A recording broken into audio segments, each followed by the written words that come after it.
रामकृष्ण हरी. माझा आवाज आपल्यापर्यंत पोहोचतोय का नाही मला समोर मॅसेज दिसत नाही आहेत, त्यामुळं माझ्या लक्षात येईना. असो, मी आपल्या प्रवचन सेवेला सुरुवात करत आहे. या आदिशक्ती मुक्ताई यांच्या 7व्या अंतर्धान वर्षानिमित्त या आदिशक्ती मुक्ताई प्रतिष्ठानच्या वतीनं वर्षभर ऑनलाईन पद्धतीनं चालवला गेलेला हा प्रवचन सोहळा, आणि यामध्ये हरिभक्तीपरायण आमचे मित्र, आमचे सन्मित्र मारुती महाराज निगडीकर आणि त्यांच्या अनुषंगानं ओळख झालेले आदर्शजी इंगळे महाराज, या दोघांच्याही चरणावर नतमस्तक होतो. खरं तर ज्या पेजवरून मी आज बोलतोय त्या मुक्ताईबद्दल काय बोलावं. मला आठवतं आहे, ज्यावेळी उत्तर भारत यात्रेला आम्ही चाललेलो होतो त्यावेळी मुक्ताईनगरमध्ये 1 दिवसाचा आमचा मुक्काम घडलेला होता. त्या मातीमध्ये पाय लागलेल्याची धन्यता खरं तर आज वाटते आहे. याचं कारण त्या मुक्ताईंचा कुठंतरी प्रसाद आम्हाला त्या अनुषंगानं मिळाला असं वाटतं. त्या मुक्ताईंची सेवा करण्याची ही संधी मला या ठिकाणी मिळालेली आहे. त्या मुक्ताईंचं वर्णन काय करावं. जिनं वयस्कराला सोयस्कर केलं, जिनं अहंकारीला निरअहंकारी केलं, जिनं आधूला साधू केलं आणि जिनं वांगदेवाला चांगदेव केलं, अशा मुक्ताईचं काय वर्णन करावं. किंबहुना ज्या मुक्ताईंनी केवळ वांगदेवाचा चांगदेव केला असं नाही, तर ज्ञानोबारायांनासुद्धा ज्यावेळी ज्ञानोबाराय रुसले होते, रागावले होते, त्यावेळी प्रेरणा देण्याचं काम या मुक्ताईंनीच केलं. ज्ञानोबाराय रुसले, ताटी लावून बसले, मुक्ताईनं बाहेरून अभंग म्हणायला सुरुवात केली. ती असं म्हणते, विश्वरागे झाले वन्ही, विश्वरागे झाले वन्ही, संती सुखे व्हावे पाणी, आपण तरुणी विश्वतारा, ताटी उघडा ज्ञानेश्वरा. तेव्हा ज्या मुक्ताईनं ज्ञानोबारायांनासुद्धा प्रेरणा दिली, अशा मुक्ताईंच्या चरणावर मी पुन्हा एकदा नतमस्तक होतो. आणि माझ्या या खरं तर मी प्रवचन करणार आहे की नाही मला माहीत नाही, पण मी बोलका माणूस आहे. आपल्याशी संवाद साधण्यासाठी मी या ठिकाणी आलेलो आहे. महाराष्ट्रामध्ये अगदी लहानांपासून वृद्धांपर्यंत सगळ्यांच्या मुखावर असलेलं, सर्वांना म्हणता क्षणी जे समाधान, सुख आणि शांती प्रदान करतं, जे विश्वकल्याणाची मागणी करतं, आणि 700 वर्षापूर्वी लिहिले गेलेलं असलं तरी आजही देशकालाच्या मर्यादा तोडून, जातीधर्माच्या भिंती तोडून जगाच्या कानाकोपऱ्यापर्यंत ज्याचा खरं तर उपयोग होईल असं पसायदान या आपणा सर्वांच्याच आवडीच्या विषयावर आज मी थोडा वेळ आपल्याशी संवाद साधणार आहे. विश्वमाऊली ज्ञानोबारायांनी हे पसायदान मागितलं.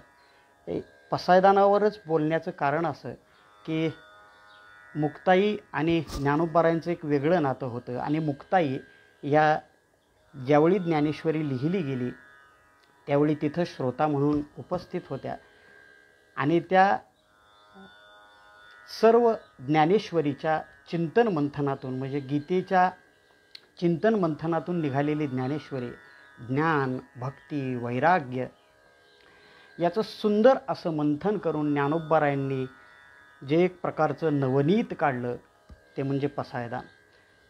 पसायदान या वेगळ्या जरी 9 ओव्या घेतल्या ना तरी त्यांचं एक वेगळं अस्तित्व आहे, पण त्या वेगळ्या नाहीत, त्या ज्ञानेश्वरीतल्याच आहेत.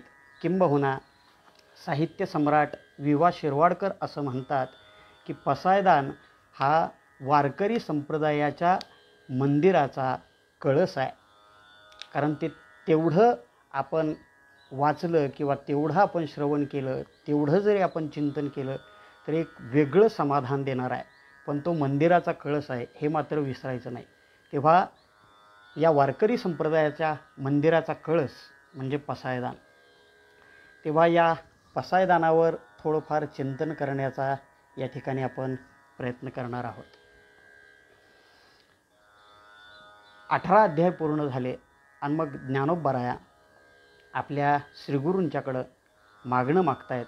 आता विश्वात्मके देवे, येणे वागयज्ञे तोषावे, तोषोनी मज द्यावे पसायदान हे. खरं तर मागण्याचा अधिकार त्यालाच असतो जो काहीतरी काम करत असतो. काम केल्याशिवाय मागू नये किंवा काम केल्याशिवाय मिळत नाही.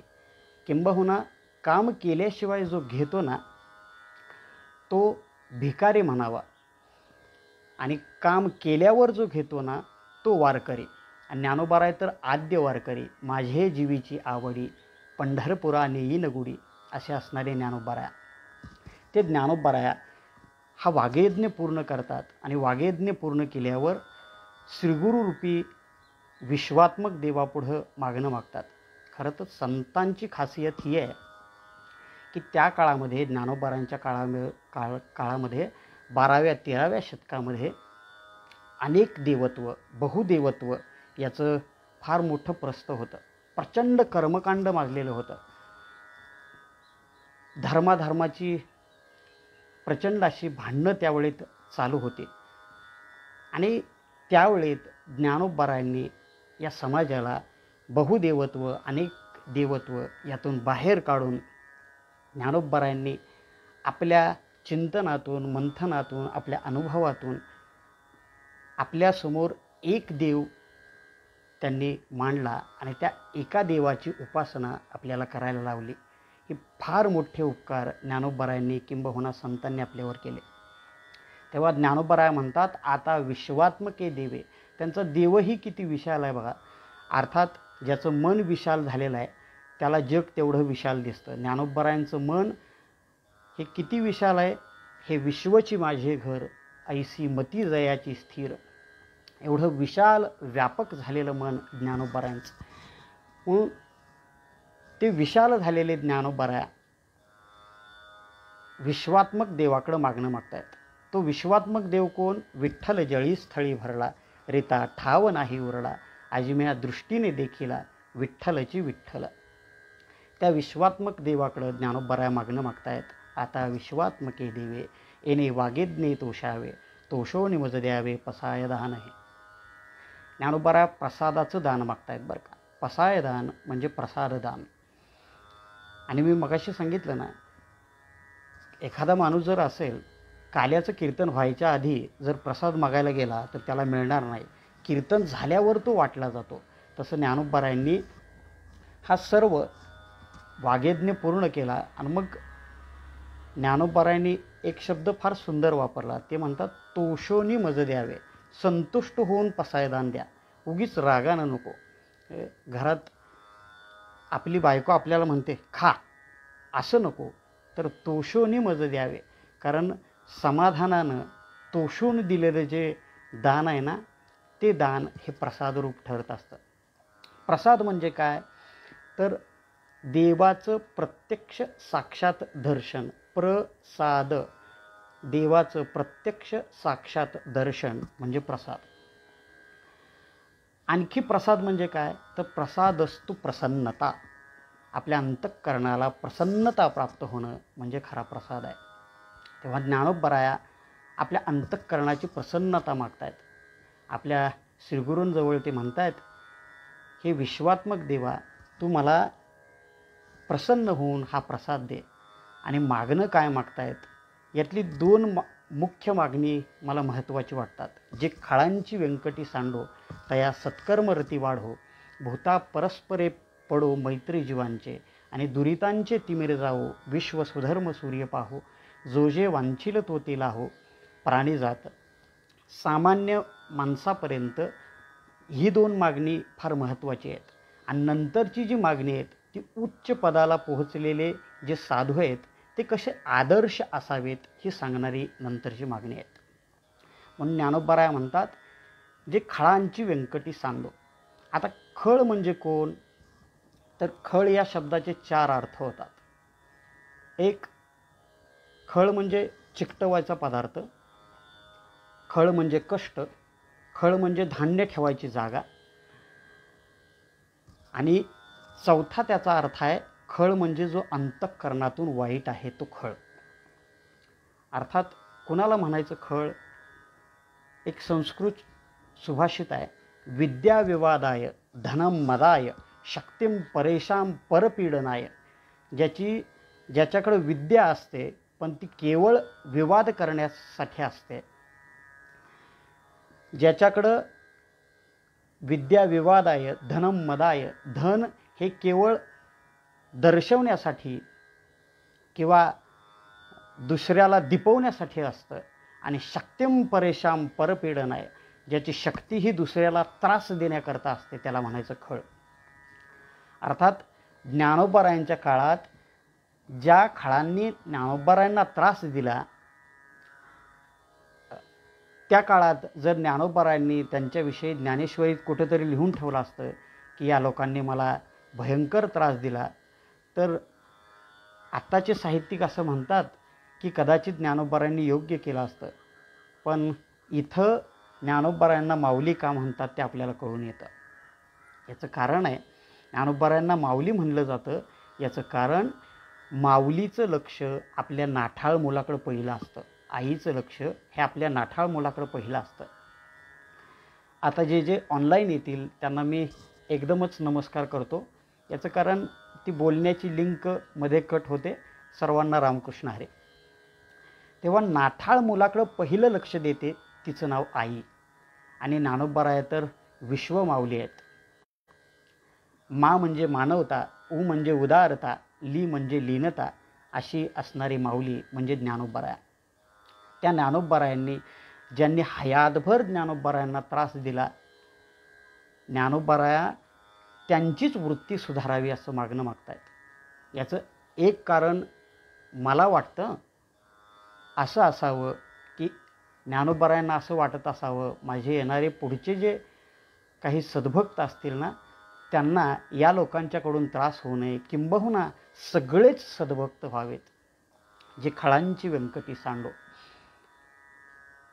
मग असा जो खळ आहे ना तो फार विचित्र असतो. अर्थात खळाची उदाहरणं आपल्याला भरपूर ऐकायला मिळतील किंवा आपल्या आसपास कुठं ना कुठं कधी ना कधीतरी नेहमीच आपल्याला पाहायला मिळतील. किती विचित्र असतात खळ. एक साधं उदाहरण देईल. माशी असते ना, माशी, आपण जेवायला बसलेलो असतो आणि ती आपल्या कालवनाच्या वाटीमध्ये पडते किंवा दुधात पडते. पसायदानावर चिंतन चालू आहे, तिखटाकडं कशाला जा, दुधामध्ये पडली. तर ती दुधात पडलेली वाटी आपल्याला माहीत नाही, पण आपल्या त्या दूध पिण्याबरोबर पोटात गेली तर तशीच निवांत राहते का? मी खळ सांगतोय बरं का. ती खाल्लेलं सगळं बाहेर काढते, तिचं नाव खळ. म्हणजे चांगलं चाललेलं काम सगळं बंद पाडण्याचं जे काम करतं त्याचं नाव खळ. अगदी अलीकडच्या भाषेत सांगायचं झालं तर काही झालं तरी सरपंच माझाच झाला पाहिजे त्याचं नाव खळ. विरोधासाठी विरोध करतो त्याचं नाव खळ. पण हे चिंतन करत असताना मला कधी कधी असं वाटतं, अर्थात हे प्रकट माझं बोलणंच आहे आपल्याशी, चिंतन आहे किंवा बोलणं आहे, संवाद आहे. मला कधी कधी असं वाटतं की त्याच काळात खळ झाले आणि आता खळ नाहीतच असं समजायचं काही कारण नाही. आपल्यातही काही अवगुण असतात. जसं प्रत्येकात काही गुण असतात तसं प्रत्येकात काही अवगुण असतात. जसा एखादा माणूस गुणांचा साठा असतो, तसा अवगुणांचा कोठाही कुठेतरी भरलेला असतो. हे सगळं असतंच. तेव्हा आपल्यातले अवगुण आपण कमी करत करत करत नेणं म्हणजे जे खळांची व्यंकटी सांडो. किती विचित्र असतात काय काही लोक, फार विचित्र. अर्थात जे वारकरी असतात, जे नित्य पसायदान म्हणतात ना, त्यांच्यातलं खलत्व त्या पसायदान चिंतनानं, त्या पसायदान वाचनानं कमी झालेलं असतं. पण ज्यांचं कमी झालं नाही त्यांनी आत्मपरीक्षण करावं आणि ते कमी कमी करत न्यावं. किती विचित्र असतात खळ. एक खळ जंगलाच्या एका कोपऱ्यावर उभा राहिला संध्याकाळच्या वेळी, आणि संध्याकाळच्या वेळी उभा राहिला आणि तिथून एक वाटसरू चाललेला होता. त्यानं विचारलं, अरे संध्याकाळची वेळ आहे, कशाला इथं थांबलायस? श्वापदं येतील, कदाचित तुला खातील. म्हणला त्यासाठीच थांबलो आहे. श्वापदांनी यावं, श्वापदांनी मला खावं, यासाठीच मी इथं थांबलो आहे. याचं कारण त्या श्वापदांना माझं रक्त लागेल आणि गावातली सगळी माणसं तो खायला सुरुवात करेल. याला म्हणायचं खळ. अशी जर वृत्ती आपल्यात कुठं असेल, आपण आत्मपरीक्षण करून शोधावे की आपण एखाद्याच्या कामात आड येतो का, आपण एखाद्याला त्रास द्यायचा प्रयत्न करतो का, आपण एखाद्याचं वाईट व्हावं असं चिंतन करतो का. ही जर वृत्ती आपल्यात असेल तर ती आपण आपली वृत्ती घालवायचा प्रयत्न करावा असं ज्ञानोबराया म्हणतात. जे खळांची व्यंकटी सांडो. अर्थात ती कशी सांडायची? आपल्या जीवनाची जर मूर्ती छान घडवायची असेल ना, तर एक जगातला फार मोठा मूर्तिकार होऊन गेला, त्याचं नाव मायकल एंजिलो. त्यानं फार सुंदर सांगितलं. त्याला कोणीतरी विचारलं की अरे म्हणले, तू या दगडातून मूर्ती कशी तयार करतो? तो म्हणला, कुठं आहे दगड? मला दगड दिसतच नाही, मला मूर्तीच दिसते, फक्त नको असलेला भाग तेवढा मी बाजूला करतो. तसं आपणही आपल्या जीवनातला नको असलेले विकार बाजूला करत न्यायचं. सुंदर अशी ईश्वर मूर्ती आपल्या अंतःकरणातून आपल्याला प्रकट व्हायला लागेल. तैसा हृदयामध्ये मी रामू, असता सर्व सुखाचा आराम. मग खळांची व्यंकटी सांडली. अर्थात ही आयुष्यभर चालणारी प्रक्रिया आहे. ती खळांची व्यंकटी सांडत म्हणजे आपण आपले दुर्गुण कमी करत करत करत जेव्हा जात असतो, तेव्हा ज्ञानोबरायांनी मानसशास्त्राचा किती बारीक अभ्यास केलेला होता. किंबहुना ज्ञानोबरायांच्या या चिंतनातून मानसशास्त्र सुचलं की काय मला माहीत नाही, पण किती बारीक अभ्यास केलेला होता ज्ञानोबरायांनी. Empty mind is devil's workshop, म्हणजे रिकामं मन हे सैतानाचं घर असतं. ज्ञानोबराय म्हणतात, तुम्ही खळांची व्यंकटी सांडली म्हणजे तुमचं दुर्गुण काढून टाकलेत आणि तरी तुम्ही एकांतात जाऊन बसलात. आता तुमच्या मनात विकार नाहीत, पण एकांतात एकटं बसल्यावर ते विकार पुन्हा उत्पन्न होतील. म्हणून एकटं बसू नका. ज्ञानोबराय सांगतात, तया सत्कर्मी रती वाढ हो. धार्मिक कार्यात, जिथं कीर्तन प्रवचन चालू आहे, अशा सुंदर ठिकाणी सुंदर विचार श्रवणासाठी जा. एकटं बसून आपल्या मनातले विकार वाढवू नका. सत्कर्मांचं बरंच वर्णन करता येईल, पण अर्थात मी सोपं आपल्यासमोर मांडेल. एखादा तहानलेला आहे ना, त्याला पाणी देणं, भुकेलेल्याला अन्न देणं, एखादा गरीब असेल तर त्याला मदत करणं, एखाद्याच्या अंगावर वस्त्र नसेल तर त्याला वस्त्र देणं, ही सत्कर्मच आहेत. आपल्या आईवडिलांना सांभाळलं, कारण त्यांनी आपल्याला जीवन दिलेलं असतं, लहानपणी त्यांनी आपल्याला सांभाळलेलं असतं.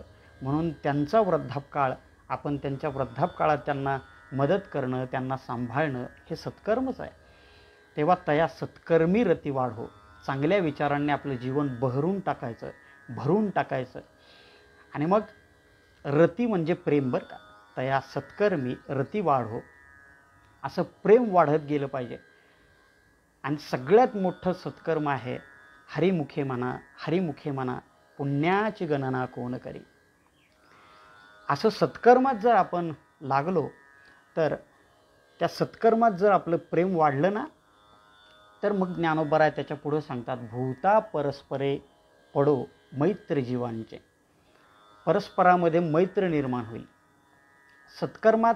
अर्थात आपण सत्कर्मात जर रत झालो, सत्कर्मात आपलं प्रेम वाढलं, तर आपल्याबरोबर काम करणारा जो असतो ना, त्याच्याही बद्दल आपल्याला प्रेम वाटायला लागतं. आणि खरं सांगू, सध्याचं युग हे एकमेकांबद्दल अविश्वास वाटण्याचं युग आहे.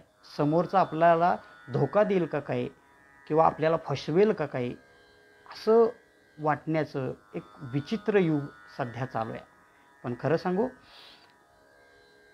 पसायदान हे अशा अविश्वासातून नेऊन तुम्हाला विश्वासापर्यंत आणून पोहोचवतं. आणि म्हणून पसायदानाची ही खासियत आहे. म्हणून त्या सत्कर्मी रती वाढव. तुम्ही एकच जर काम करत असाल तर तुमचा जो सहकारी आहे त्याच्याबद्दल तुमचा विश्वास वाढेल. आणि तो विश्वास तुमचा वाढला ना की मग भूता परस्परे पडो मैत्र जीवांचे. तुमच्या एकामेकामध्ये मैत्र निर्माण होईल. ते मैत्र कसं निर्माण व्हावं याचे 1-2 उदाहरणं मी आपल्यासमोर सांगेन. फार सुंदर उदाहरणं आहेत. एकदा भोजराजाकडं एक माणूस आला. त्याच्या द्वारपालानं त्या माणसाला अडवलं. त्याच्या अंगावरचे कपडे फाटलेले होते, पोट खपाटी गेलेलं होतं, डोळे आत गेलेले होते. असा एक गरीब दरिद्री माणूस भोजराजाकडं भेटायला आला. सेवकांनी सांगितलं, द्वारपाळांनी सांगितलं, कुठं चालला आहे? ते म्हटले, मला भोजराजाला भेटायचं आहे. त्याने सांगितलं, तुम्हाला तसे राजेसाहेब भेटणार नाहीत, त्यांची पंडितांबरोबर चर्चा चाललेली आहे. फार विद्वान असा तो राजा. तर चर्चा चाललेली आहे, तुम्हाला जाता येणार नाही. त्या आलेल्या दरिद्री माणसानं सांगितलं, एक काम करा, तुम्ही भोजराजांच्याकडे जा आणि भोजराजांना फक्त सांगा की तुमचा भाऊ आलेला आहे. ते गेले, द्वारपाळ गेले आणि भोजराजाला सांगितलं, महाराज, एक फाटका माणूस आलेला आहे आणि तो स्वतःला तुमचा भाऊ सांगतोय. काय करू द्या, त्याला जाऊ द्या का? तर महाराजांनी सांगितलं, ठीक आहे, मी एक 5 मिनटं चर्चा थांबवतो, त्याला येऊ द्या. तो आला आणि त्या द्वारपाळाच्या समोरच राजेसाहेब म्हणले, अरे हा तर माझा माऊस भाऊ आहे. त्या द्वारपालाही कळेना, त्या पंडितालाही कळेना, त्या राजसभेलाही कळेना महाराज काय म्हणतायत. याचं कारण असं, एका राजाचा भाऊ हा दरिद्री कसा असेल, आणि दरिद्री असेल तर तो राजा त्याला भाऊच कसा मानू शकेल. पण महाराजांनी सांगितलं, हा माझा मावस भाऊ आहे. त्यानं त्या दरिद्री माणसाला भोजराजानं विचारलं, का रे, मावशी कशी आहे? त्याने सांगितलं, म्हणले, मावशी आत्यावस्थेत आहे, शेवटच्या अवस्थेत आहे. कदाचित मी जाई तोपर्यंत आणि तुम्ही मदत केली तर मला तिचं काहीतरी बरं करता येईल, नाहीतर कदाचित ती निवर्तण्याची शक्यता आहे. राजांनी सांगितलं, काही हरकत नाही. 1000 सोन्याच्या मोहरा राजांनी द्यायला लावल्या आणि 1000 सोन्याच्या मोहरा दिल्या. आणि दिल्यानंतर तो भिकारी जो आता श्रीमंत झालेला होता तो निघून गेला. तो निघून गेल्यानंतर त्या भोजराजाच्या सभेत जेवढे लोक बसलेले होते तेवढ्या सगळ्यांनी विचारलं, महाराज, हे काय आहे? एक दरिद्री तुमचा भाऊ कसा असेल? आणि जर तो तुमचा भाऊ असेल तर तुम्ही त्याला दरिद्री का राहून द्याल? महाराजांनी सांगितलं, हीच तर खरी गंमत आहे. अरे, समाजामध्ये 2 प्रकारचे वर्ग आहेत. एक आहे श्रीमंत, एक आहे गरीब. गरिबी आणि श्रीमंती या 2 बहिणी आहेत. भोजराजा सांगतात, या 2 बहिणी आहेत. मी श्रीमंत असलेल्या बहिणीचा मुलगा आहे आणि तो दरिद्री असलेल्या बहिणीचा मुलगा आहे. आपण एवढंच करावं, श्रीमंतानं दरिद्री असलेल्या आपल्या त्या मावशीच्या त्या मुलाला मदत करायचं काम करावं. म्हणजे त्या मावशीचा तो मुलगा तोही आपल्या समान होईल आणि मग भूता परस्परे जडो पडो मैत्र जीवांचे ही अवस्था समाजामध्ये प्राप्त होईल. किती सुंदर विचार आहे, किती छान विचार आहे. हा विचार ज्ञानोबराय आपल्याला देतात की आपण कुठेतरी असा विचार करायला लागावं. किंबहुना तुम्हाला सांगू, परवा एक मुलाखत ऐकत असताना फार सुंदर अशी गोष्ट ऐकण्यात आली. एकानं भारत भ्रमंती केली आणि भारत भ्रमंती करत असताना अरुणाचल प्रदेशमध्ये का मिझोरममध्ये कुठंतरी तो थांबला. ते घर इतकं दरिद्री होतं, इतकं दरिद्री होतं. तो जिथं थांबला होता ना त्या घराला दार नव्हतं. तो एक दिवस तो थांबत थांबणार होता, सायकलवरून प्रवास करत होता, त्या घराला दार नव्हतं, अत्यंत दरिद्रीती माणसं. ते संध्याकाळचं जेवण करायचं त्या माणसाचं, तर तो त्यांना प्रश्न पडला. कुठून तरी जाऊन बाहेरच्या शेजाऱ्यांकडून त्यांनी दुसऱ्याकडून जेवण करून आणलं आणि त्याला खायला घातलं. त्यानं जाताना त्यांना रूम चार्ज म्हणून 200 रुपये दिले. त्या घरातली लोक, त्यांच्या 4 मुली, ते त्यांचे आभार मानायला लागले. भैया थँक्यू, भैया थँक्यू असं म्हणायला लागले. याचं कारण गेल्या कित्येक दिवसात त्यांना पाण्यावर दिवस काढावे लागले होते, त्यांना अन्न मिळालं नव्हतं. मग त्या 200 रुपयातून त्यांनी बाजार आणला आणि त्यांच्या काही दिवसाचं भागलं. मला असं वाटतं की आपण हजारो रुपये हॉटेलमध्ये हॉटेलिंग करण्यासाठी, मित्रांच्या बरोबर पार्ट्या करण्यासाठी घालवतो. आपण जर असा विचार केला की एखादा उपाशी तापाशी त्याला जर आपण नेऊन पैसे दिले ना, तर त्याच्या डोळ्यातलं जे समाधान आपल्याला पाहायला मिळेल ना, तिथं भूता परस्परे पडो मैत्र जीवांचे, ही ज्ञानोबारायांची उक्ती आपल्याला सत्य होताना दिसेल. घराघरामध्ये खरं तर वाद आहेत, सासू सुनत वाद आहेत, बाप लेकात वाद आहेत, भावाभावात वाद आहेत. हे वाद निघून जावेत आणि वादातीत समाज व्हावा, यासाठी ज्ञानोबाराया पसायदान लिहितात. बरं, किंबहुना तुम्हाला सांगू, घराघरामध्ये महाभारत आहे आणि वाटतं आपल्याला असं की रामराज्य यावं, म्हणजे घराघरात राम राज्य यावं आणि महाभारत निघून जावं असं आपल्याला वाटतं. पण चित्र मात्र उलटं आहे. घराघरामध्ये महाभारत आहे आणि राम मात्र आपल्या अजूनही उंबरठ्याच्या बाहेरच आहे. म्हणून हे घरातलं कुठंतरी चित्र बदलावं, यासाठी एक सुंदर दृष्टांत मी आपल्यासमोर मांडेन, सुंदर गोष्ट मी आपल्यासमोर मांडेन आणि थांबेन. याचं कारण आहे, वेळेचं मला बंधन आहे. साधारणतः 30 मिनटात उरकायचं आहे. माझ्या पुढं वेळ पडताना दिसत नाही आहे, त्यामुळे नेमका किती वेळ बोललो आहे मलाही माहीत नाही आहे. तेव्हा एक सुंदर गोष्ट मी आपल्यासमोर मांडेन. भूता परस्परे पडो मैत्री जीवांचे. एक सासू होती जी आजारी पडली होती आणि सून चांगली होती, ती तिची सेवा करत होती. मग सेवा करायची, जागेवर बसलेली सासू सेवा करायची म्हणजे केवळ तिला खायला द्यायचं, केवळ तिला आंघोळ घालायची एवढंच नाही, तर तिचं मल मूत्र विष्ठा सगळं काढायचं ती सून काम करत होती. त्या सुनेला तिच्या नंदेनं विचारलं, का गं, तू हिचं करतेस, सगळं करतेस खरं आहे, पण तुला कधी किळस नाही वाटत, तिची घाण नाही येत का तुला?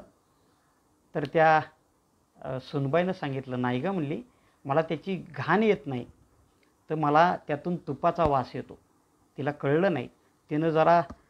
तिला विचारलं की मला हे जरा सोपं करून सांग, मला कळलं नाही, तुपाचा वास कसा काय येतो? तिनं सांगितलं, ज्यावेळी मी लग्न होऊन नवीन आले त्यावेळी या सासूबाईंनी एक काचेची भरणी तुपाची माझ्याकडे दिली आणि ती काचेची भरणी माझ्या साडीत माझा पाय अडकला आणि त्या पाय अडकण्यानं मी पडले आणि काचेची भरणी फुटली, तूपही वाया गेलं. त्यावेळी सासूबाईंनी चकार शब्द काढला नाही, केवळ माझ्याकडं आल्या आणि मला विचारलं, तुला लागलं का? आणि खरं तर तुम्हाला सांगू का, प्रेम हे इथं असतं. आपल्या जवळचं जर एखाद्याकडून भांडं पडलं ना, तर भांडं फुटलं का हे विचारण्यापेक्षा त्याला लागलं का हे विचारावं, हे खरं प्रेम आहे. त्या सासूबाईंनी विचारलं, अगं तुला नाही ना लागलं? तिनं सांगितलं, नाही नाही सासूबाई. मग तिनं त्या नंदेला सांगितलं, अशा सासूची मी सेवा करावी का न करावी? असं जर योग्य पद्धतीनं सासूही वागली आणि तिच्यापासून बोध घेऊन सूनही तशी वागली, तर घराघरात नंदनवन झाल्याशिवाय राहणार नाही. किंबहुना तुम्हाला सांगू, घराघरात प्रेम वाढेल, गावागावात प्रेम वाढेल, जिल्ह्यात प्रेम वाढेल, तालुक्यात प्रेम वाढेल, राज्यात ते वाढेल, देशात वाढेल आणि मग त्या देशाकडे बघून इतर देशांनाही वाटेल की या देशासारखं प्रेमानं, शांतीनं, आनंदानं राहावं. पसायदान ही एक अशी प्रार्थना आहे जी आपल्याला प्रचंड कोलाहलातून नीरव शांततेकडे नेते, एका असमाधानातून समाधानाकडे घेऊन जाते, ती म्हणजे पसायदान. कारण या पसायदानाची सुरुवात करताना ज्ञानोबराया जे खळांची व्यंकटी सांडो इथपासून, या मागणीपासून सुरुवात करतात आणि त्याचा शेवट असा आहे, येणेवरी ज्ञानदेवो सुखिया झाला. म्हणजे याचा अर्थ असा आहे, खळ म्हणजे खळ असणं किंवा त्या व्यक्तीमध्ये दोष असणं हे दुःखाचं कारण आहे. तसं पाहिलं तर संसार हाही दुःखाचंच कारण आहे. संसार दुःख मूळ, चोहीकडे इंगळ. पण या संसाराला खरं तर सुखरूप कसं करावं, ज्ञानोबरायांचीच मागणी आहे. अवघाची संसार सुखाचा करीन, आनंदे भरीन तिन्ही लोक. या अभंगावर मी बराच विचार करत होतो. पण या अभंगावर विचार करत असताना फडावरली एक पद्धत आहे आणि फडावरची पद्धत अशी आहे, ज्याचा अभंग घ्यायचा त्याचेच विचार किंबहुना त्यांचीच प्रमाणं त्या अभंगाला द्यायची किंवा त्यांच्याच ओव्या त्या अभंगाच्या वेळेस गायच्या. मग या अवघाची संसारवर विचार करत असताना मला ज्ञानोबरायांचं पसायदान पुढं आलं आणि या ज्ञानोबरायांच्या पसायदानातून सुख मिळवण्याचा खरा मार्ग आपल्याला सापडतो. जे खळांची व्यंकटी सांडो, तया सत्कर्मरती वाढो, भूता परस्परे पडो, मैत्री जीवांचे दुरितांचे तिमिर जावो, पापाचा अंधकार नष्ट व्हावा, विश्व स्वधर्म सूर्य पाहो. प्रत्येकाला आपल्या स्वधर्माचं, स्वकर्माची जाणीव व्हावी.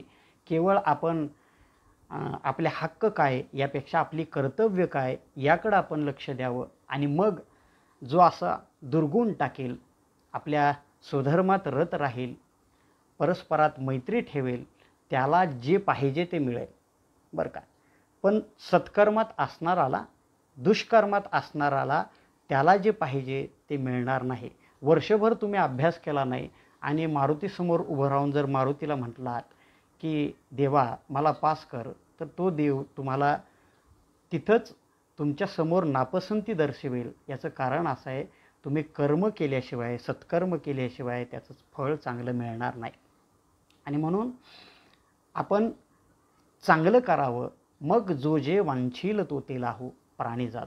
मग आपल्याला जे काही हवं आहे, किंबहुना आपल्याला ते मिळालं नाही, समोरच्याला मिळालं तरी आपल्याला आनंद होईल, तरी आपल्याला समाधान होईल, तरी आपल्याला सुख होईल. आणि मग ज्ञानोबराया त्याच्या पुढचं जे मागणं आहेत ते एका उच्च अवस्थेतला पोहोचणारा साधू कसा असावा त्याचं वर्णन करतायत. चंद्रमी जे अलांछन, मार्तंड जे तापहीन, ते सर्वाही सदा सज्जन सोयरे होतो. चला कल्पतरूंचे आरव, चेतना चिंतामणींचे गाव, बोलतीयेचे जे अर्णव पियुषांचे. हे जे वर्णन आहे ते त्या साधूचं वर्णन आहे. अर्थात तो साधू कोण, तर आपणच आपल्याला घडवत घडवत घडवत तिथपर्यंत न्यायचं आणि मग तिथपर्यंत गेल्यानंतर आपण डागरहित व्हायचं, तापरहित व्हायचं, कुणालाही आपला त्रास होऊ नये असं वागायचं. फक्त आपण चांगलं झाल्यानंतर एका जागेवर बसायचं नाही. चला कल्पतरूंचे आरव, म्हणजे आपण फिरत राहायचं, आपण उपदेश करत राहायचं. आणि असं करता करता करता आपण ज्यावेळी समाजापर्यंत पोहोचू त्यावेळी समाजाला आपला बोध कळेल आणि मग समाज त्या बोधानं बोलतीये जे अर्णव पियुषांचे त्या अमृत वर्षावानं शांत होईल, त्यांनाही त्याचा फायदा होईल. आणि मग आणि ग्रंथोपजीविये विशेष लोकीये दृष्टादृष्ट विजय होवावे. आमच्या भागातलं एक वैभव हरिभक्तीपारायण पारायणाचार्य पुंडलिकजी महाराज वेळुकर, ज्यांनी दिल्लीपर्यंत ज्ञानेश्वरी पारायणाची धुरा घेऊन गेले. नामदेवरायांनी पंजाबपर्यंत नेली, पुंडलिक महाराजांनी ती दिल्लीपर्यंत नेऊन पोहोचवली. इंदिरा गांधींना ज्ञानेश्वरी घेऊन वाचायला बसवलं. त्या काळातले 60 खासदार त्यांच्याबरोबर त्यांनी वाचायला बसवले. एवढी मोठी ज्ञानेश्वरीच्या बाबतीत क्रांती करणारे ते असं म्हणायचे. आणि ग्रंथोपजीवी सांगतो बरं का मी, ते असं म्हणायचे की ज्ञानेश्वरी वाचणारे भरपूर आहेत, ज्ञानेश्वरी वाचणारे भरपूर आहेत, ज्ञानेश्वरी सांगणारेही भरपूर आहेत. गरज आहे ती ज्ञानेश्वरी वाचणारे, ज्ञानेश्वरी सांगणारे आणि ज्ञानेश्वरी आचरणाऱ्यांची. म्हणजे वाचणारे आणि सांगणारे यांच्यापेक्षाही ते आचरण करणाऱ्यांची जास्त गरज आहे. म्हणून आणि ग्रंथ उपजीवे, जो आचरण करेल ना त्याला काय फळ मिळेल, दृष्टात दृष्ट विजयी होवा विजयी. आणि मग ज्ञानोबाराया हात जोडून म्हणतात, एथ म्हणे श्री विश्वेश्वराव. ज्ञानोबाराया आपल्या सद्गुरूंच्याकडे बघतात आणि मग सद्गुरू सांगतात, बाबा ज्ञाना, हा तुझा जे मागितलेलं मागणं आहे, हा जो प्रसादाचं मागणं आहे, ते प्रसाददान पूर्ण होईल. आणि मग ज्ञानोबाराया त्या आपल्या मागणं पूर्ण झाल्यानं उल्लसित झाले. एथ म्हणे श्री विश्वेश्वराव, हा होईल दान पसावो, येणे वरे ज्ञानदेव सुखिया झाला. मग ज्ञानोबाराया सुखी झाले. आता थोडंसं मागं जाऊन पहा. दुःखापासून सुरुवात करून ज्ञानोबारायांनी आपल्याला सुखापर्यंत आणून पोहोचवलं. कोहमपासून सोहमपर्यंत आणून पोहोचवलं. मी कोण पासून मी विश्व इथपर्यंत आणून पोहोचवलं. अशांतीतून शांतीपर्यंत आणून पोहोचवलं. असमाधानातून समाधानापर्यंत आणून पोहोचवलं. ही ज्ञानोबारायांची खासियत आहे. हे ज्ञानोबारायांचं सुंदर असं तत्त्वज्ञान आहे. आणि किंबहुना तुम्हाला सांगू, शाळांमध्ये महाविद्यालयांमध्ये हे पसायदान म्हटलं जातं. मुलांना हे पाठ आहे. पण याच्या अर्थाकडे जर आपण गेलो ना, तर याची एक वेगळी आपल्याला जाणवेल. कारण म्हणतानाच ते इतकं समाधान देतं, इतकी शांतता आपल्या शरीराला देतं. तर ते आचरण करता करता आपल्याला किती फायदा, किती समाधान, किती सुख मिळेल याचा आपण विचार करावा. आणि त्या पसायदानाच्या आचरणाकडं आपलं मन वळावं, यासाठी ही छोटीशी चिंतनिका आपल्यासमोर मांडण्याचा प्रयत्न केला. पुन्हा एकदा या मुक्ताईनगर संस्थानाच्या वतीनं त्यांनी मला या विचार मंचावर बोलण्याची संधी दिली, त्याबद्दल त्या सर्वांचे मी आभार मानतो आणि या ठिकाणी थांबतो. फक्त सर्वांना एक विनंती आहे, माझ्याबरोबर आपण पसायदान म्हणावं, मग आपण थांबूया. आता विश्वात्मके देवे, येणे वागेज्ञे तोषावे, तोषो निमज द्यावे पसायदान हे. जे खळांची व्यंकटी सांडो, तया सत्कर्मरती वाढो. भूता परस्परे पडो, मैत्र जीवांचे दुरितांचे तिमिर जाओ. विश्वस्वधर्म सूर्य पाहो, जो जे वांछील तो ते लाहो. प्राणीजात वर्षत सकळ मंगळी, ईश्वरनिष्ठांची मांद्याळी. अनवरत भूमंडळी भेटतू तया भूता. चला कल्पतरूंचे आरव, चेतना चिंतामणींचे गाव. बोलतीचे जे अर्णव पियुषांचे, चंद्रमे जे अलांछन. मार्तंड जे तापहीन, ते सर्वाही सदा सज्जन. सोयरे होतु किंबहुना सर्व सुखी, पूर्ण हो नीतिही लोकी. भजिजो आदि पुरुखी अखंडित, आणि ग्रंथ उपजीविये. विशेष लोकीये, दृष्टादृष्ट विजये होवा वेजे. एथ म्हणे श्री विश्वेश्वरावो, हा होईल दान पसावो. येणे वरे ज्ञानदेवो सुखिया झाला. येणे वरे ज्ञानदेवो सुखिया झाला. येणे वरे ज्ञानदेवो सुखिया झाला. पुंडलिक वरदा हरी विठ्ठल. श्री ज्ञानदेव तुकाराम.